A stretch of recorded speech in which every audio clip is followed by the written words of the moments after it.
দস্তরখানায় যেভাবে খাবার বেড়ে মেহমানদারি করা হয়, সবার মধ্যে সার্ভ করা হয়, এইভাবে মুসলমানদেরকে জায়গায় জায়গায় মারা হবে, হত্যা করা হবে, গুম করা হবে, নির্যাতন করা হবে। বিভিন্ন জেলখানা তৈরি করে ওই জেলখানার ভিতরে অবর্ণনীয় মুসলমানদেরকে জুলুম করা হবে। পৃথিবীর এই ইতিহাস একেবারে আমাদের চোখের সামনে। জায়গায় জায়গায় মুসলমানদেরকে জুলুম করা হচ্ছে।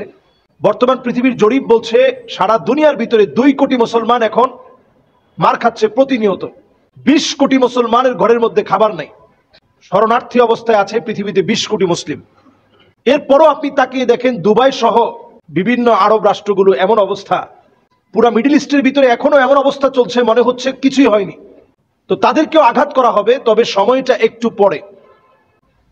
তবে নিশ্চয়ই আপনারা দেখে রাখবেন, এই তথ্য উপাত্ত সংবাদ সংগ্রহের পরে বিভিন্ন পরিস্থিতি ও শর্তাবলীর আলোকে নানা রকমের শর্তাবলী আরোপ করে মুসলমানদেরকে আবার কোণঠাসা করা হবে।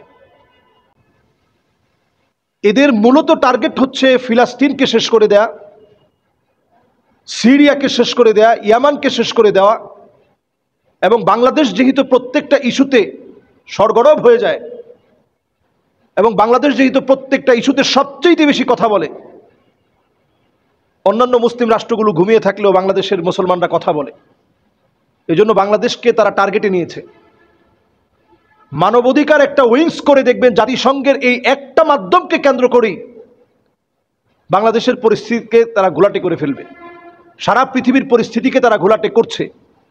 এই ঘোলাটে করার নতুন একটা সংস্করণ আইন হচ্ছে এই যে আমরা স্বীকৃতি দিয়ে দিব।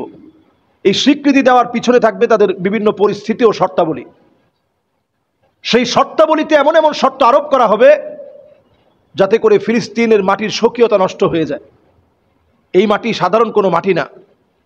এই মাটির ব্যাপারে নবী আলাইহিস সালাতু ওয়াস সালাম বলেছেন, আল্লাহুম্মা বারিক লানা ফি শামিনা, আল্লাহ তুমি আমার শামের ভিতরে বরকত দান করো। ফিলিস্তিনের এই মাটির ব্যাপারে নবীজি দোয়া করেছেন এবং আল্লাহর কাছে বলেছেন এটা হবে মাহশার ওয়াল মানশার, মানুষের মিলন মেলা হবে এই ফিলিস্তিন।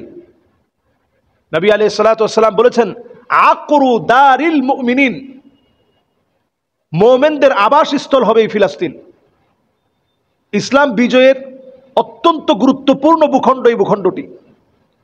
এজন্য তাদেরকে স্বীকৃতি দিবে কি দিবে না, এই স্বীকৃতি আসলে তাদের কাছ থেকে আশা করার মতো কোনো সুযোগ নেই। নানা পরিস্থিতি এবং পরিবেশ প্রতিকূলতাকে সবসময় আল্লাহ রাব্বুল আলামিনের উপরে ভরসা করেই ফিলিস্তিনের মুসলমানেরা টিকে আছে। আল্লাহ তাআলা ঠিকই তাদেরকে টিকিয়ে রাখবে।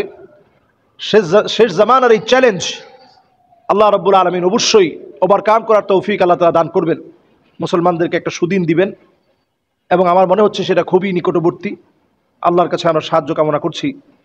ওয়াসাল্লাল্লাহু আলা সাইয়্যিদিনা মুহাম্মদ ওয়া আলা আলিহি ওয়া সাহবিহি আজমাইন। ওয়াসসালামু আলাইকুম ওয়া রাহমাতুল্লাহি ওয়া বারাকাতুহু।